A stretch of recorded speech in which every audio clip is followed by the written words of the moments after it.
गुरु प्यारी साध संगत जी, आप सभी को प्यार भरी राधा स्वामी जी। साध संगत जी, वीडियो शुरू करने से पहले हम सारी संगत को दिवाली की बहुत बहुत शुभकामनाएं देते हैं जी। बाबा जी की कृपा सारी संगत पर हमेशा बनी रहे। साध संगत जी, दिवाली को रोशनी और खुशियों का त्यौहार कहा जाता है। दिवाली वाले दिन हर कोई खुश दिखाई देता है जी। लोग एक दूसरे को गिफ्ट देते हैं जी। बच्चे दिवाली की रात को पटाखे चलाते हैं। सबके घर रोशनी से जगमगा रहे होते हैं। लेकिन क्या फ़ायदा इन सब का अगर हम अपने सतगुरु को ही भुलाए बैठे हैं। बाबा जी ने एक ऐसी बात कह दी जो आपको अंदर तक हिलाकर रख देगी। आज का वीडियो बाबा जी की कही एक बहुत गहरी और सच्ची बात पर आधारित है जी। इसको सुनने के बाद आप सोच में पड़ जाओगे और आप रोने भी लग जाओगे। वीडियो को बीच में मत छोड़ना जी। वीडियो को ज़्यादा से ज़्यादा शेयर ज़रूर कीजिएगा जी, क्योंकि बाबा जी के इस संदेश को सुनना बहुत ज़्यादा ज़रूरी है जी। साध संगत जी, वह दिवाली का ही दिन था और उस दिन बाबा जी डेरे में अपने कुछ सेवादारों के साथ बैठे बातें कर रहे थे। अचानक से बाबा जी बहुत ज़ोर ज़ोर से हंसने लगे। बाबा जी को बिना किसी वजह हंसते देख सेवादारों ने कारण पूछा तो बाबा जी ने कहा कि कुछ नहीं, मैं तो बस वैसे ही हंस पड़ा था। कुछ देर के बाद बाबा जी फिर से हंसने लगे तो सेवादारों को कुछ समझ नहीं आ रहा था कि आखिरकार बाबा जी बार बार किस लिए हंस रहे हैं। सेवादारों की बार बार जिद पर बाबा जी को हंसने का कारण बताना ही पड़ गया। और साध संगत जी, बाबा जी ने जो कारण बताया उसको सुनने के बाद हमें विचार करने की ज़रूरत है जी। बाबा जी ने उस दिन अपने सेवादारों से कहा कि बेटा, 20 साल पहले एक सत्संगी डेरे आया करता था।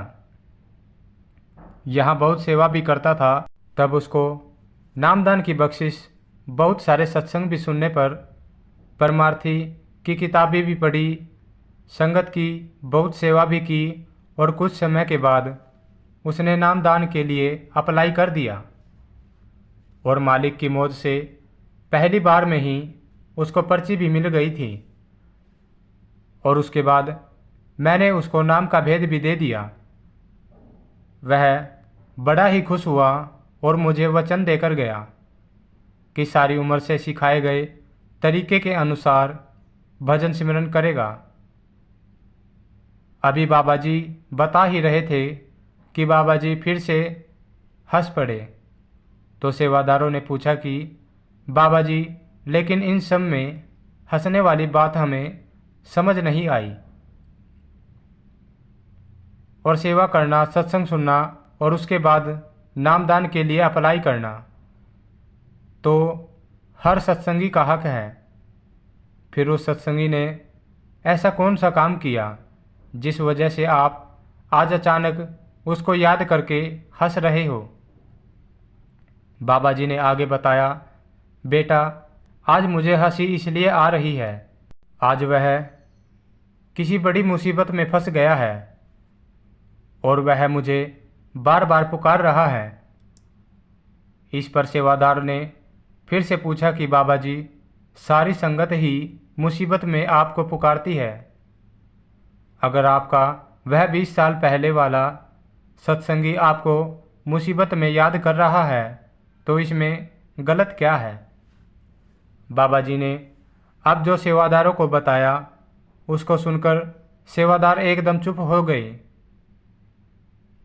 बाबा जी ने बताया कि बेटा, मैं हंस इसलिए रहा हूँ कि 20 साल पहले वो मुझसे नामदान लेकर गया था और इन 20 सालों में उसने मुझे एक बार भी याद नहीं किया। उसके जीवन में इन 20 सालों में ना जाने कितनी बार खुशियाँ मिली, उसने कभी याद नहीं किया।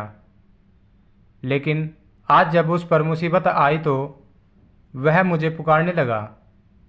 यह सुनकर सेवादार चुप हो गए और एक सेवादार ने हिम्मत करके बाबा जी से एक और सवाल किया। सेवादार पूछने लगा कि बाबा जी, तो अब क्या, आप उसको मुसीबत से बाहर नहीं निकालोगे? बाबा जी ने सेवादार से अब जो कहा उसको सुनकर वहाँ बैठे सारे सेवादार बहुत ज़्यादा रोने लग पड़े। बाबा जी ने कहा कि बेटा, बाप को याद करे या ना करे और बाप के बुलाने से आए या ना आए, लेकिन एक बाप अपने नालायक से नालायक बेटे की भी संभाल जरूर करता है। बाबा जी की इतनी गहरी बात ने वहाँ बैठे सभी सेवादारों को रुला दिया। साथ संगत जी, यह सिर्फ उस 20 साल पुराने सत्संगी बात नहीं है। हम सबका भी वही हाल है। दुख में बाबा जी याद आते हैं, लेकिन वैसे बाबा जी को हम याद ही नहीं करते। साथ संगत जी, यहाँ बाबा जी को याद करने से मतलब है कि भजन सिमरन करके बाबा जी से अपने अंदर से जोड़ना। बाबा जी की फ़ोटो के आगे माथे टेकने से या अपने मन में बाबा जी को हजारों बार याद करने से बाबा जी खुश नहीं होते। बाबा जी को खुशी तभी मिलती है जब उनकी संगत भजन सिमरन करती है। बाबा जी ने तो हमारी संभाल करने की जिम्मेदारी ले रखी है। वह तो हमारे जैसे नालायक से नालायक लोगों की भी संभाल करेंगे, लेकिन नामदान लेकर एक जिम्मेदारी हमने भी तो अपने कंधों पर ली थी। हम तो अपनी जिम्मेदारी को निभा ही नहीं रहे और मुसीबत आने पर उम्मीद लगाकर बैठ जाते हैं कि बाबा जी आए और हमें मुसीबत से बाहर निकाले। आज दिवाली है और दिवाली के इस मौके पर हमें अपने आप से एक वचन करना चाहिए कि हम भजन सिमरन को बिना नागा समय देंगे। अपने आप से वचन इसलिए क्योंकि बाबा जी को दिया वचन तो हम निभा ही नहीं रहे। शायद खुद को वचन देंगे तो निभा पाए। साथ संगत जी, अभी वीडियो में आप बने रहिए। अब मैं आपको एक ऐसी बात बताऊंगा जो इस 20 साल पहले नामदान लेने वाले सत्संगी वाली बात से बहुत मेल खाती है। साथ संगत जी, ऐसा जरूरी नहीं कि सभी सत्संगी इस 20 साल वाले सत्संगी जैसे ही होते हैं। बहुत सारे सत्संगी बहुत ज़्यादा भजन सिमरन भी करते हैं और इसलिए संगत ऐसी रूहों को कमाई वाली रूह कहकर संबोधित करती है। बाबा जी का एक सेवादार था जिन्होंने अब चोला छोड़ दिया है। इनकी कमाई बहुत ज़्यादा थी और यह हमेशा संगत को भजन सिमरन के लिए प्रेरित किया करते थे।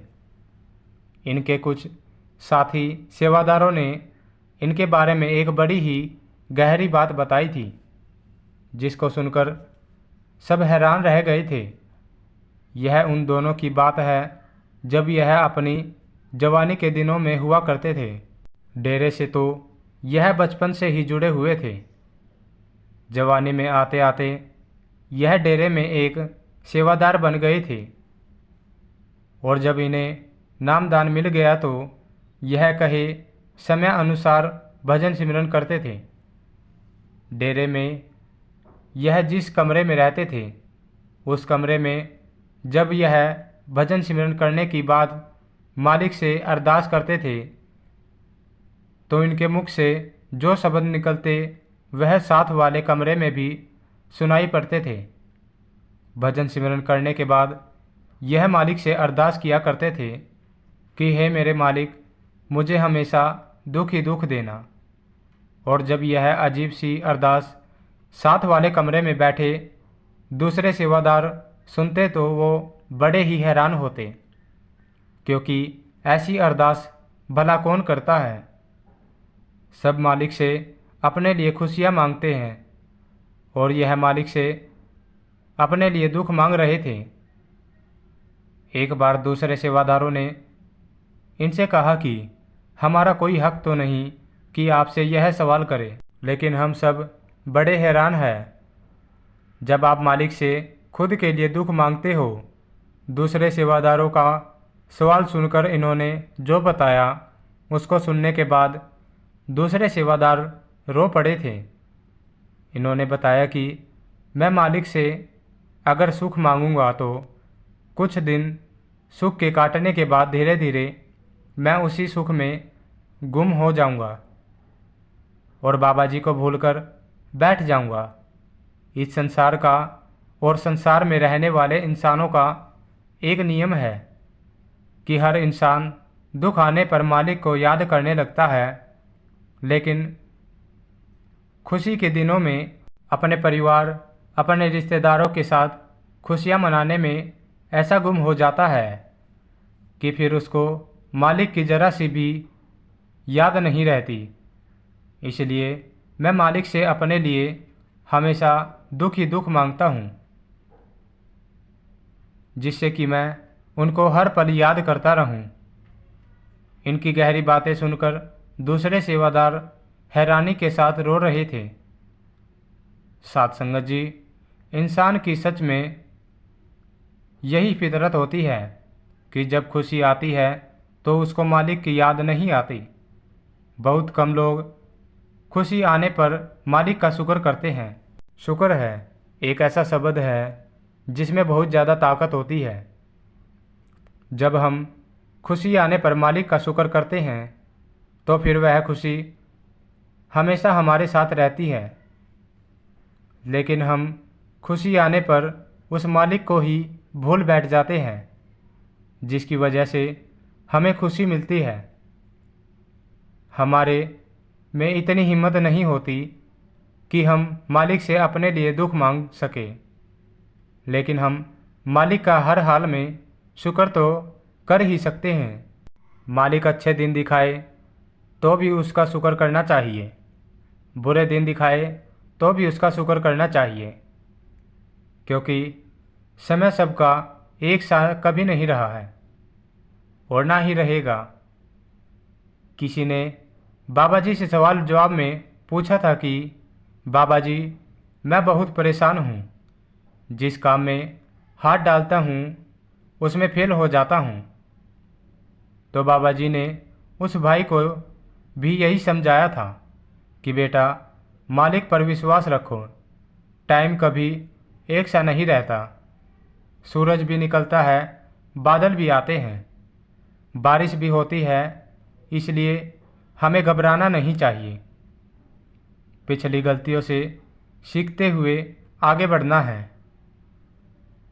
गुरु प्यारी साध संगत जी, इसी के साथ मैं आपसे विदा लेता हूँ और एक बार फिर से सारी संगत को दिवाली की बहुत बहुत शुभकामनाएं। वीडियो को ज़्यादा से ज़्यादा शेयर कर दीजिए। कमेंट में राधा स्वामी लिखना मत भूलना जी। मिलते हैं नेक्स्ट वीडियो में, तब तक के लिए राधा स्वामी जी।